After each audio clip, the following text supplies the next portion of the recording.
Hello les amis, voilà ma nouvelle vidéo. Je suis restée dans les gorges de l'Orbe. Je suis dans un petit coin dans la forêt, au frais, pour vous parler d'un sujet que j'ai à cœur aujourd'hui. J'y consacre vraiment une petite vidéo parce que ça a quand même été un moment clé, même si ce moment clé ne m'a pas sauvée tout de suite.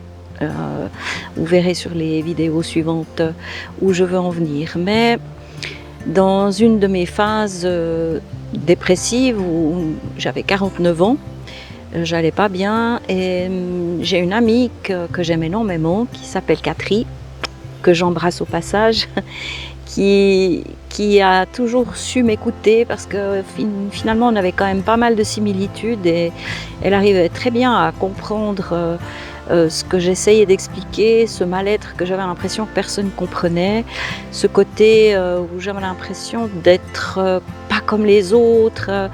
Et avec elle, j'arrivais vraiment à m'expliquer sans problème.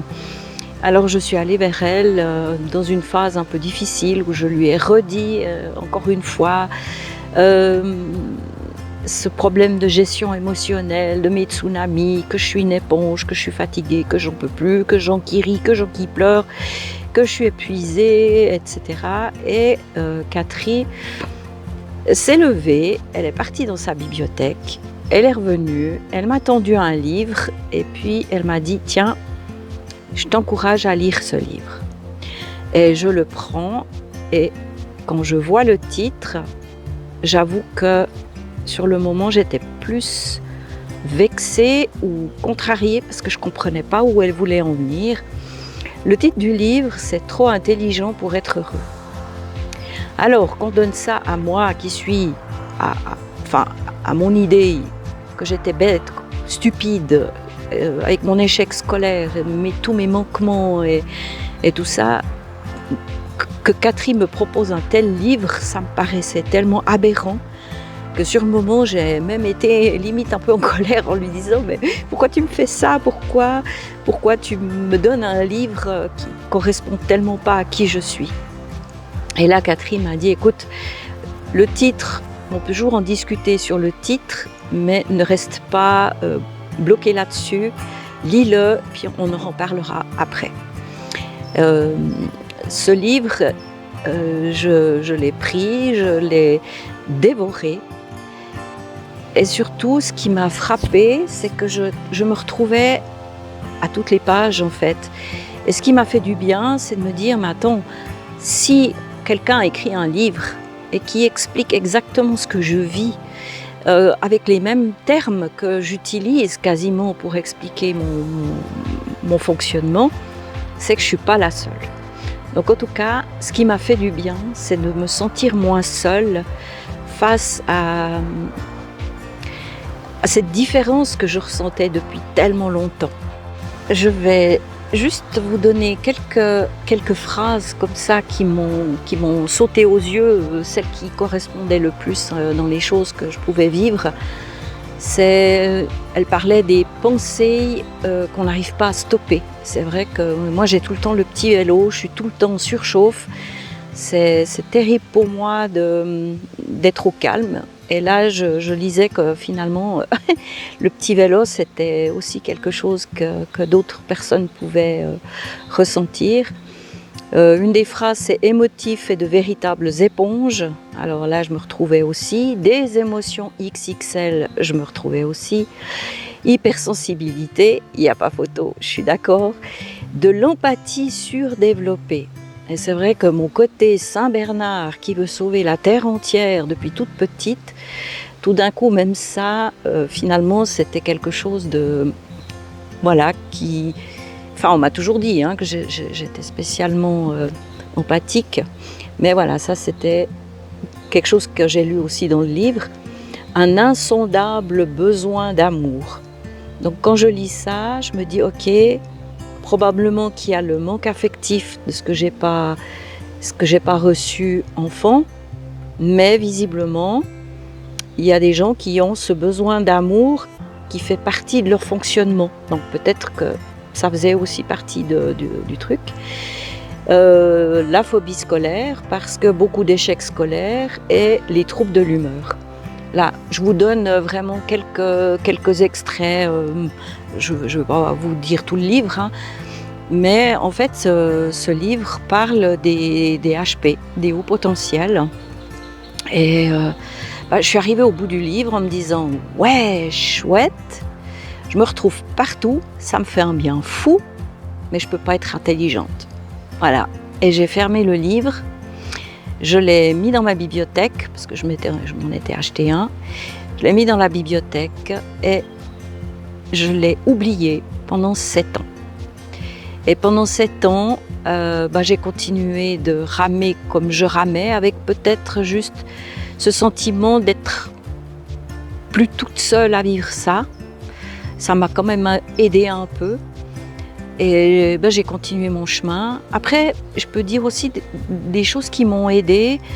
Il y a aussi, par exemple, quand je travaillais donc, au CMS, il y avait des cours, on avait des cours, et entre autres, un cours d'analyse transactionnelle avec un psychologue qui était venu 3 jours sur place pour toutes les collègues. On était plusieurs à suivre ce cours. Et bon, moi j'ai toujours aimé tout ce qui était psycho, hein, et j'ai vraiment beaucoup aimé tout ce qu'il disait. J'en ai pris beaucoup, j'ai beaucoup appris, surtout aussi avec le triangle dramatique, sauveur, persécuteur, victime. Je me rends compte que dans mes situations, par rapport aux hommes que j'ai eus dans ma vie, ou comme ça, je tombais facilement dans ce genre de schéma. En étant un Saint-Bernard, on devient sauveur, et puis etc. Mais je ne veux pas vous faire le cours, mais je peux vous dire que ce cours m'a beaucoup aidé. Et il y a eu aussi un moment clé qui a été très fort pour moi. C'est que pendant ce séminaire de 3 jours, tout à la fin, le psychologue a proposé qu'on se mette tous en rond, avec une chaise au milieu, et sur cette chaise, chaque collègue allait s'asseoir et les autres devaient décrire dans des mots positifs, bien sûr, comme ils perçoivent la personne. Et moi, j'étais restée sur ce qu'on pensait de moi, de l'école et tout. Enfin, je n'imaginais pas tellement qu'on puisse avoir des pensées positives pour moi. Du coup, j'appréhendais de me retrouver sur cette chaise, dans ce cercle, où je crois qu'il devait y avoir une dizaine de collègues en tout cas. Et en fait, les adjectifs sont arrivés: courageuse, honnête, sincère, authentique, joyeuse, enfin des termes, des choses que j'avais jamais entendues sur ma personne. Et je me rappelle, j'ai une collègue qui s'appelle Huguette qui, quand on est ressorti du cours, m'a dit: mais à chaque adjectif qu'on posait sur toi, c'est comme si je voyais des poids qui s'enlevaient de tes épaules. Et je me suis dit que si ça avait été visible, je peux comprendre que c'était vraiment fort pour moi. Alors voilà, j'ai pris toutes ces paroles et je me suis dit que je n'étais peut-être pas que tout ce qu'on m'a eu dit, mais que je pouvais peut-être aussi être autre chose, et ça m'a ouvert un peu des portes. Alors voilà, ce CMS m'a énormément apporté. Malgré tout, j'ai continué mon petit bout de chemin. Je peux juste dire aussi que j'ai porté ma maman à bout de bras pendant 10 ans. À la mort de mon père, j'avoue que j'ai eu un petit espoir. Je me suis dit, maintenant que papa est plus là, peut-être qu'elle me verra. Peut-être que j'aurai elle aura un petit regard sur moi. Et en fait, je suis redevenue un petit peu pendant ces 10 ans la petite fille en attente. Et je me suis vraiment occupée d'elle jusqu'au bout. Et voilà, mais tout ça pour dire qu'en fait c'était vain, parce que ma maman ne s'est jamais remise de la mort de mon papa, et puis elle ne me parlait que de mon papa. Du coup, jusqu'à sa mort, j'ai continué d'attendre, et j'ai attendu jusqu'à son décès. Je peux déjà le dire maintenant, ma maman est décédée en 2016, et c'est triste à dire, mais quand elle est décédée, ça a aussi été une porte qui s'ouvrait pour moi, parce que du coup, je me suis rendu compte que cette petite fille en attente d'affection, il faut maintenant qu'elle se charge d'elle-même, parce que ça n'arrivera jamais, ça n'arrivera plus. Et j'ai pris la petite fille par la main. J'ai même pu parler à maman, même qu'elle elle m'entendait pas. Et j'ai pris cette petite fille par la main et j'ai dit, ben maintenant, c'est moi qui vais m'occuper de toi, qui vais te donner tout ce que tu n'as pas eu. Et je pense que ça a aussi été le début du commencement pour moi. Voilà. Alors, je m'arrête pour cette vidéo qui commence à... Ces vidéos vont maintenant aller plutôt dans le positif, quoique la prochaine, il y a encore un tsunami particulier qui m'est arrivé en 2015, dont je vous parlerai.